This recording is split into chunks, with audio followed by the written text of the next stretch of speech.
La France insoumise a débordé sur leur extrême droite. Le Front National est debout. La France en menant une croisade contre la présence du drapeau de l'Union européenne à l'Assemblée nationale.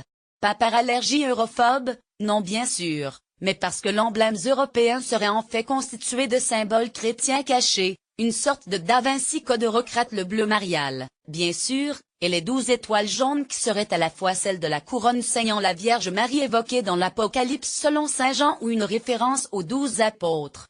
Pour le parti de Jean-Luc Mélenchon, ce drapeau confessionnel porte atteinte à la sacro-sainte laïcité au sein du Parlement et devrait donc être remplacé par le drapeau de l'ONU.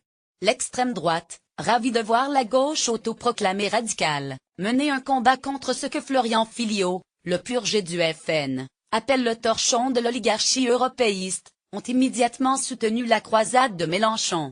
Cela a l'air d'une blague, mais ça ne l'est pas.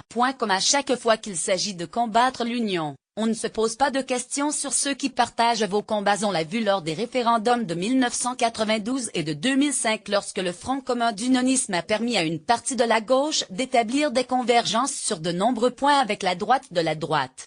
Mais, pour se défendre d'une assimilation potentiellement dévastatrice entre les rouges et les bruns, la gauche d'Union a fait valoir qu'elle luttait, elle, pour une Europe sociale, généreuse, multiculturelle, ouverte au monde.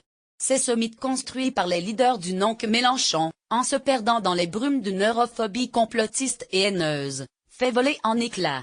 L'affaire du drapeau est symbolique et, de ce point de vue, il faut remercier le leader de France insoumise de dissiper les illusions de ceux qui, souvent de bonne foi, ont cru au nom de gauche promu par des politiciens opportunistes.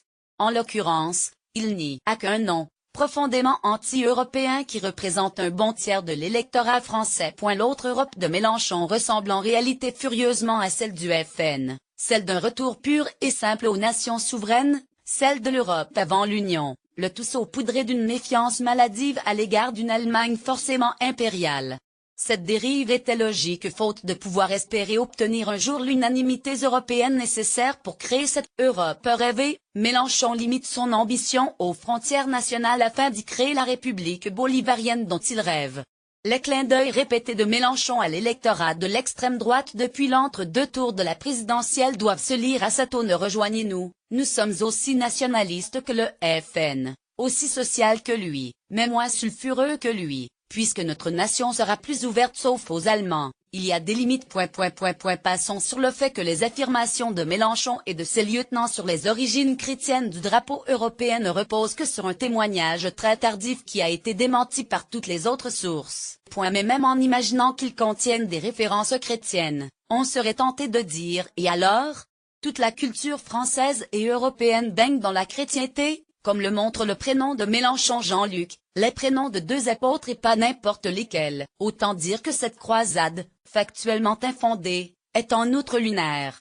Si l'électorat FN est certes europhobe, il est aussi attaché à la chrétienté qu'il entend défendre contre l'islam. Cette polémique infantile aura au moins eu un mérite. Emmanuel Macron va signer, au cours du sommet européen de jeudi et vendredi, la déclaration numéro 52 qui affirme l'attachement de 16 pays au symbole européen dont fait partie le drapeau. La France était le seul État fondateur à ne pas l'avoir fait. Comme quoi, on a toujours besoin d'un bon europhobe. Jean 4 mai, Bruxelles UE, de notre correspondant.